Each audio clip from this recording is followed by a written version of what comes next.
Hello everyone, welcome to our new study blogs, our channel सम्राट SST classes. आप सभी का इस चैनल में स्वागत है। जैसे कि हम लोग ने एसएसटी में जियोग्राफी के चैप्टर को पढ़ा था, उसी तरह से यह एसएसटी में हिस्ट्री का फर्स्ट चैप्टर है जो क्लास 10th का है।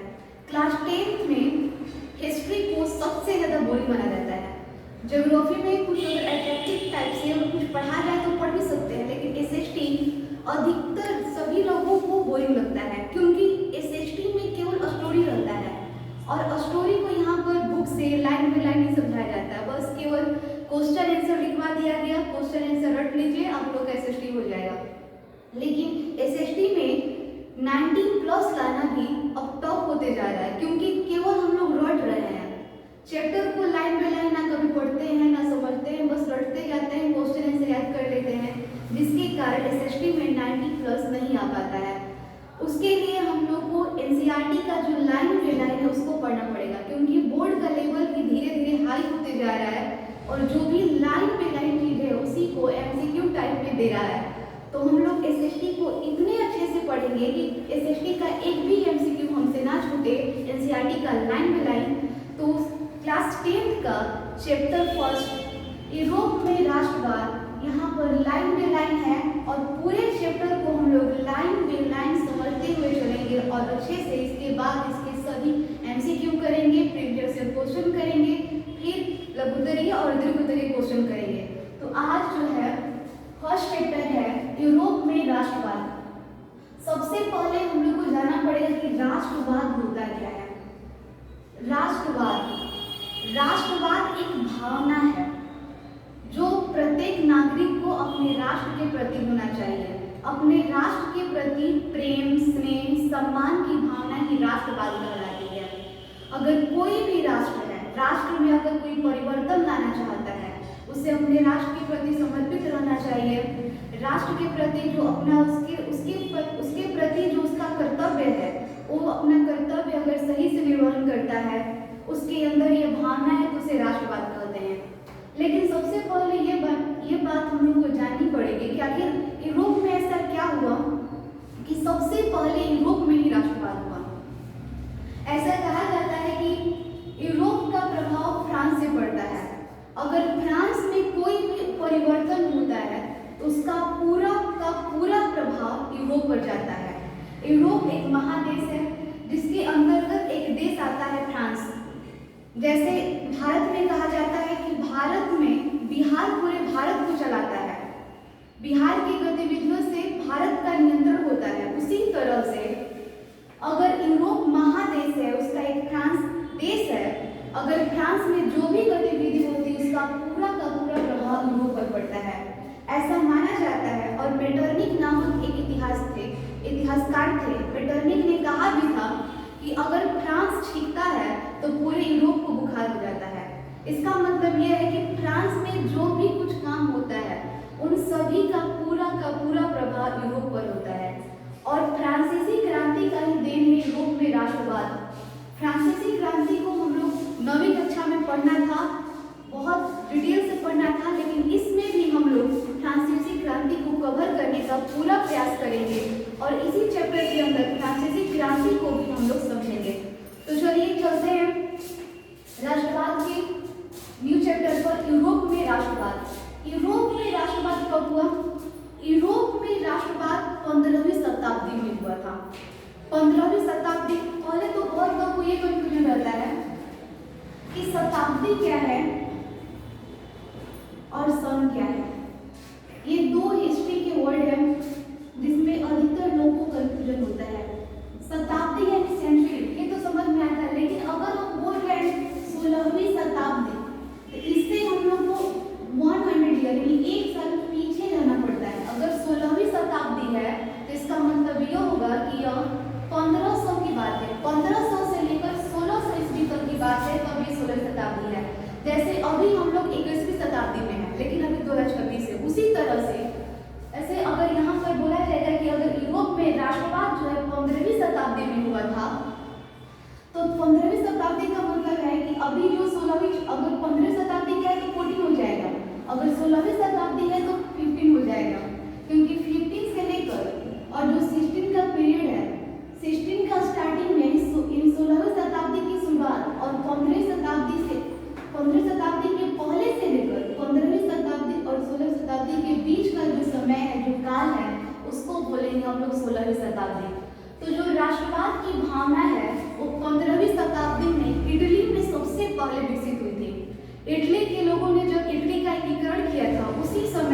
15वीं शताब्दी में यूरोप में कुछ कुछ भावनाएं ऐसे जागृत होने लगी जिससे यूरोप में राष्ट्रवाद का कारण को पनपने का एक अवसर मिला। इसका पूरा जो श्रेय है अधिकतर 1789 ईस्वी में हुई फ्रांसीसी क्रांति को जाता है और फ्रांसीसी क्रांति में भी सबसे अहम योगदान लुईस वर्ग के शासकों का था, जिन्होंने फ्रांसीसी क्रांति करने के उद्देश्य को जगाया था। ठीक है, चलिए पढ़ते हैं चैप्टर को लाइन पे लाइन और अच्छे से हम लोग इस चैप्टर को समझेंगे। और जैसे जैसे हम लाइन पे लाइन पढ़ रहे हैं, अगर आप लोग के पास बुक है तो उस बुक को अपने सामने रखिए और पेंसिल से अंडरलाइन करते हुए एसएसटी का एक एक चैप्टर पढ़िए। आप लोग इस तरह से पढ़ेंगे तो आप लोग एसएसटी में नंबर नहीं कटेगा और इससे आपके थिंकिंग की जो समस्या है वो भी खत्म हो जाएगी। नए नए वर्ड मिलेंगे आपको लिखने के लिए, जिसके कारण आपकी कॉपी अट्रैक्टिव लगेगी। तो ध्यान रहे सभी बातों को। और आइए हम लोग के साथ पढ़ते हैं हम एसएसटी इतिहास का पहला चैप्टर, यूरोप में राष्ट्रवाद। ठीक है, राष्ट्रवाद आधुनिक विश्व की राजनीतिक जागृति का प्रतिफल है। भाई राष्ट्रवाद का भावना तो समझ में आ गया, लेकिन आधुनिक विश्व की राजनीतिक जागृति मतलब क्या? राजनीति को उठाना है नहीं। राजनीतिक जागृति का मतलब राजनीति को उठाना नहीं है। जो हम सभी का जो दृष्टि है, जिस दृष्टि से हम लोग राजनीति को देखते हैं, उस राजनीति के दृष्टि को अच्छे से समझना है। राजनीति होती क्या है उसके बारे में जानना है, राजनीति के एक एक पहलू को समझना है, राजनीति की दृष्टि से जागृति होना है। उसको बोलते हैं राजनीतिक जागृति। ये नहीं कि राजनीति कोई इंसान है, कोई सोया है उसको उठा ले, राजनीति उठ जाओ, ऐसा कुछ नहीं है। ठीक है, राजनीति जो पार्लियामेंट या फिर हर स्टेट में होता है वो राजनीति है। यहाँ पर जागृति का मतलब जो रियल लाइफ में हम लोग सेंस करते हैं जगाना, वो जगाना नहीं है। राजनीति के जो पहलू है उस पहलू पर जानना है राजनीतिक जागृति। और जैसे जैसे आधुनिक विश्व में जो राजनीतिक जागृति हुई, जो लोग राजनीति के प्रति सोचने लगे, राजनीति को समझने लगे, सरकार का क्या पहलू है, जनता पर क्या उसका प्रभाव पड़ रहा है, इन सभी बातों को समझने लगे, तब जाकर उसका प्रतिफल है, उसका रिजल्ट क्या है? उसका रिजल्ट है राष्ट्रवाद। जब आधुनिक विश्व की राजनीतिक जागृति हुई, उसके बाद जो भावनाएं पनपी, उसी का प्रतिफल है राष्ट्रवाद। यह एक ऐसी भावना है जो किसी विशेष भौगोलिक, सांस्कृतिक या सामाजिक परिवेश में रहने वाले लोगों का एकता का वाहक बनाती है। एक बार फिर से, यह एक ऐसी भावना है जो किसी विशेष भौगोलिक मतलब एरिया के हिसाब से, जैसे भौगोलिक परिधि होता है उसके हिसाब से किसी राज्य, किसी देश को अलग अलग कर दिया जाता है उस भौगोलिक सीमा के आधार पर। दूसरा आता है सांस्कृतिक, उस भौगोलिक सीमा या उस देश या उस राज्य के अंदर जो उसका सांस्कृतिक है, उस सांस्कृतिक रूप से, और सामाजिक परिवेश। बिना समाज के कोई भी भावना का जागृति नहीं हो सकता है। समाज अगर एक साथ एक ही परिवेश एक समाज में आ जाता है तो उसको बोलते हैं सामाजिक परिवेश। अलग अलग भावनाओं का परिवेश अगर मिलेगा एक साथ और उनका परिणाम एक जैसा रहेगा, तब उस परिवेश को हम लोग बोलते हैं सामाजिक परिवेश में रहने वाले लोगों की एकता की वाहक बनाती है। राष्ट्रवाद क्या करती है कि किसी एक भौगोलिक, सांस्कृतिक और एक जैसे सामाजिक परिवेश में रहने वाले लोगों में एकता का वाहक बनाती, एकता की भावना पैदा करती है। ये राष्ट्रवाद है। राष्ट्रवाद की भावना का बीजारोपण यूरोप में पुनर्जागरण के काल से ही हो चुका था। राष्ट्रवाद की जो भावना है इसका बीजारोपण मतलब शुरुआत यूरोप के पुनर्जागरण के काल से ही हो चुका था। यूरोप में जब पुनर्जागरण का काल शुरू हुआ था, पुनर्जागरण का मतलब ये होता है कि यानी फिर से जागना का मतलब कि अपने आसपास के माहौल को देखना, उस देश में कैसे कैसे अधिकार हैं, जनता के पास कितने अधिकार है, सरकार ने कौन कौन सी कानूनें बनाई हैं, वो जनता पर कैसे लागू हो रही है, उससे जनता खुश है कि नहीं, क्या बुरा प्रभाव है, क्या अच्छा प्रभाव है, उन सभी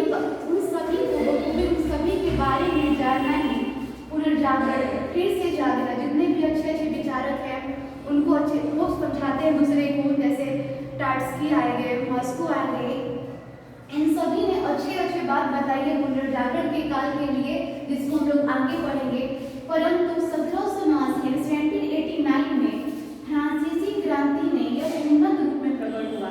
जो भावना पुनर्जागरण काल से ही जागने वाली थी, जागृत हो रही थी, और उसको 1789 में फ्रांसीसी क्रांति के रूप में उन्नत रूप में प्रकट हुआ।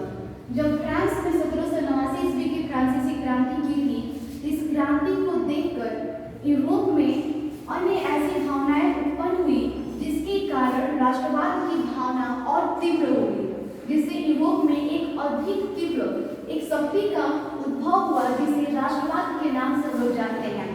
19वीं शताब्दी में तो यह उन्नत का आक्रामक रूप से सामने आई, और जो 1789 ईस्वी में फ्रांसीसी क्रांति हुई थी, ये अधिकतर 19वीं शताब्दी में आक्रामक और उन्नत 1789 में ये केवल उन्नत रूप से हुई थी, केवल उत्पन्न हुई थी, लेकिन 19th सेंचुरी यानी 19वीं शताब्दी में यह उन्नत और आक्रामक रूप से सामने आई थी। यानी ये भावना भी लगी हुई थी और ये लोगों पर काम भी करने लगी थी। इन भावनाओं को लोग स्वीकार करने लगे थे। इसके कारण भी यथेष्ट और परिणाम विघटनकारी रहे। इसके कारण यथेष्ट मतलब वास्तविक, इनका जो राष्ट्रवाद का कारण है यथेष्ट वास्तविक है, और राष्ट्रवाद के बाद जो परिणाम थे वो युगांतकारी थे, यानी समय को बदलने वाले थे। इसके कारण भी वास्तविक थे और इसका जो परिणाम था वो समय को बदलने वाले थे, युगांतकारी थे। यूरोप में राष्ट्रीयता की भावना के विकास में फ्रांस की राज्य क्रांति, तत्पश्चात और पश्चात ये दोनों इतिहास में अधिकतर मिलने वाले शब्द हैं। तत्पश्चात मतलब इसके तुरंत ठीक बाद और पश्चात मतलब बाद। तो पश्चात का प्रयोग तब करेंगे जब हम लोग को बाद में किसी चीज को दर्शाना होगा, और तत्पश्चात मतलब इसके जस्ट बाद, जैसे ही फ्रांसीसी क्रांति हुई इसके जस्ट बाद। तो यूरोप में राष्ट्रीयता की भावना का विकास फ्रांस की राज्य क्रांति के तत्पश्चात, यानी फ्रांस की राज्य क्रांति उसके तुरंत बाद नेपोलियन के आक्रमणों में महत्वपूर्ण योगदान दिया। अभी यूरोप में फ्रांस की क्रांति हो ही रही थी, उसके भावना लोग जागृत हो ही रहे थे, उसके तुरंत बाद ही नेपोलियन ने आक्रमण कर दिया, जिसके कारण लोगों के अंदर जो राष्ट्रवाद की भावना छिपी हुई थी अपने देश के प्रति एक बार फिर से तेजी से जग गई। फ्रांसीसी क्रांति के राजनीति को अभिजात के वर्ग, यानी फ्रांसीसी क्रांति ने जो राजनीति है उसको जाति के अनुसार अभिजात के वर्ग यानी जाति के अनुसार में बांट दिया था। परिवेश से बाहर कर उसे अखबारों, सड़कों और सर्वसाधारण का वस्तु बना दिया। और फ्रांसीसी क्रांति ने राजनीति को जाति में बांटकर, जाति और वर्ग में अलग-अलग बांटकर उसके परिवेश से बाहर निकालकर अखबारों में और सड़कों के माध्यम से सर्वसाधारण वस्तु बना दिया था।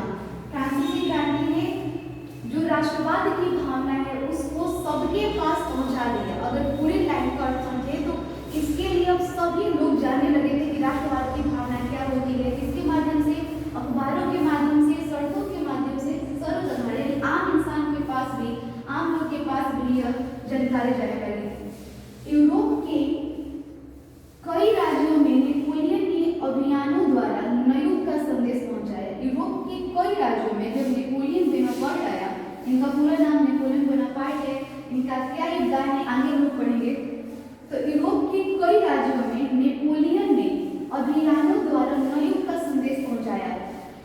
यानी नेपोलियन ने ऐसे कई विषय पर ऐसे कार्य किए हैं जिससे नवयुग का संदेश पूरे यूरोप में पहुंचे, जिससे राष्ट्रवाद की भावना और फैली। नेपोलियन ने जर्मनी और इटली का भौगोलिक नाम की परिधि से बाहर रखा। नेपोलियन ने क्या किया, यूरोप में जर्मनी और इटली को भौगोलिक नाम की परिधि से बाहर रखने का मतलब यह है कि उसे कुछ विशेष राज्य, विशेष देशों में अलग कर दिया, जिस पर स्पेशली राष्ट्रवाद की भावना की जो भी कार्य थी उस पर अधिकतर यह अपना उस पर प्रभाव दिखाने का कोशिश करने लगे। उसे वास्तविक व राजनैतिक रूपरेखा प्रदान की। यानी नेपोलियन ने जर्मनी और इटली को भौगोलिक नाम की परिधि से बाहर रखा कि भौगोलिक नाम की परिधि से अगर कोई भी देश है, अगर उसे अलग अलग भागों में बांट देते हैं तो जो उसकी रेखा है इसको बोलते हैं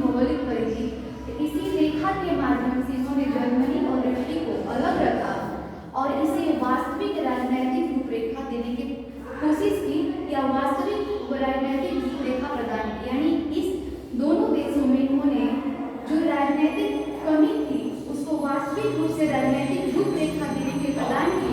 तो ये था राष्ट्रवाद में नेपोलियन का कुछ काम, और इसके बाद आगे की लाइन हम लोग पढ़ेंगे नेक्स्ट वीडियो में। तब तक आप लोग देखते रहिए और पढ़ते SST, और आप सभी का फिर से हम लोग